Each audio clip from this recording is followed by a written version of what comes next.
Hello everyone, इन आया classes में आपका स्वागत है। आज हम क्लास 10th की हिंदी पुस्तक क्षितिज से यह दंतुरित मुस्कान कविता को पढ़ने वाले हैं। इस कविता को लिखने वाले कवि नागार्जुन हैं। इस कविता में छोटे बच्चे की मुस्कान को देखकर कवि के मन में जो भाव आते हैं उसे बताया गया है।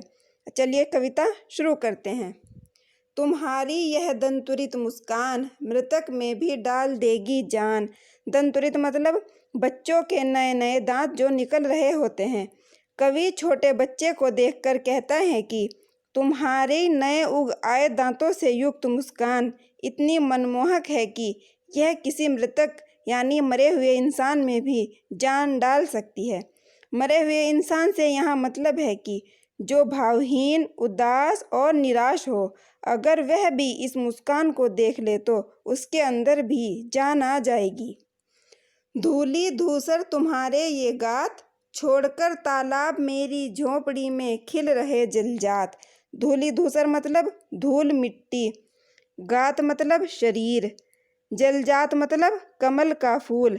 कवि कह रहे हैं कि धूल मिट्टी से सना तुम्हारा यह शरीर देखकर ऐसा लगता है कि मानो कमल का फूल जो अपना तालाब छोड़कर मेरी झोपड़ी में ही खिल गया हो, यहाँ पर खिल रहे हों।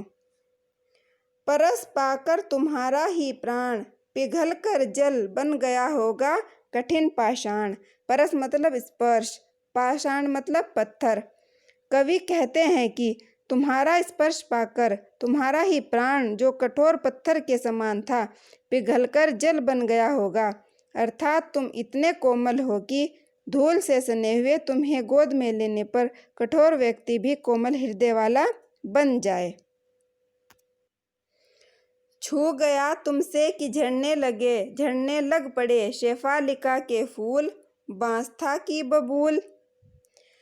यहाँ कवि कह रहे हैं कि मैं तो खोखले बांस की तरह भाव शून्य और बबूल के कांटे की तरह बुरे स्वभाव वाला हूँ। अर्थात बच्चा इतना प्यारा है कि जब बच्चे को कोई छू जाता है तो उसके अंदर से भी शेफालिका के फूल झड़ने लगते हैं, यानी प्यार झलकने लगता है।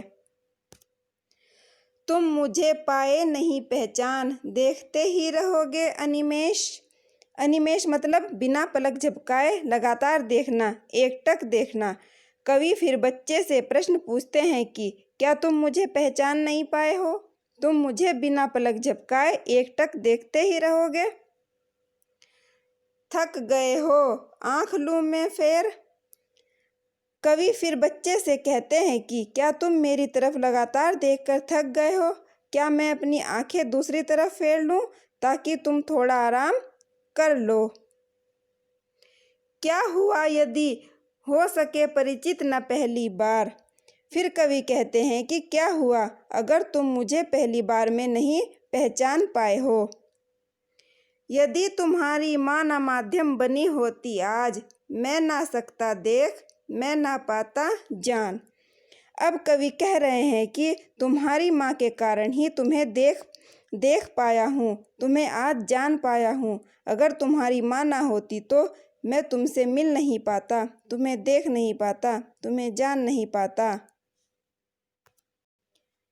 तुम्हारी यह दंतुरित मुस्कान और न ही तुम्हारी इस प्यारी दंतुरित मुस्कान को देख पाता। धन्य तुम माँ भी तुम्हारी धन्य, चिरप्रवासी मैं इतर मैं अन्य। चिरप्रवासी मतलब जो घर से बाहर रहता है, इतर मतलब पराया। कवि आगे कहते हैं कि तुम्हारा धन्यवाद है और तुम्हारी माँ का भी धन्यवाद है। मैं तो बहुत दिनों से घर से बाहर हूँ, इस कारण पराया हो गया हूँ, इसलिए तुम्हारे लिए अलग सा व्यक्ति हो गया हूँ। इस अतिथि से प्रिय तुम्हारा क्या रहा संपर्क, उंगलियां माँ की कराती रही हैं मधुपर्क। मधुपर्क मतलब दूध, दही, घी, शहद और पानी से बना हुआ मिश्रण, जिसे पंचामृत भी कहते हैं। यहाँ पर इसका प्रयोग माँ के प्यार के लिए हुआ है। कवि कहते हैं कि मैं तो यहाँ अतिथि की तरह आता हूँ, इसलिए मुझसे तुम्हारा संपर्क भी नहीं रहा है, इसलिए तुम मुझे नहीं पहचान पा रहे हो।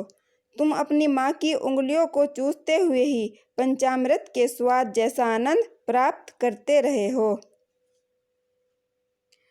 देखते तुम इधर कनखी मार और होती जबकि आंखें चार, तब तुम्हारी दंतुरित मुस्कान मुझे लगती बड़ी ही छविमान।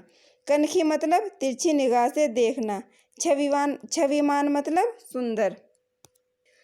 कवि आगे कहते हैं कि जब तुम मुझे तिरछी नज़रों से देखते हो और जब हमारी आंखें मिलती हैं, तब तुम्हारी छोटे छोटे दांतों वाली मुस्कान वाली छवि बहुत ही सुंदर और बहुत ही अच्छी लगती है। यहाँ पर यह दंतुरित मुस्कान कविता पूरी होती है। आशा है आपको समझ में आई होगी। वीडियो को लाइक करें, शेयर करें और चैनल को सब्सक्राइब करना मत भूलें।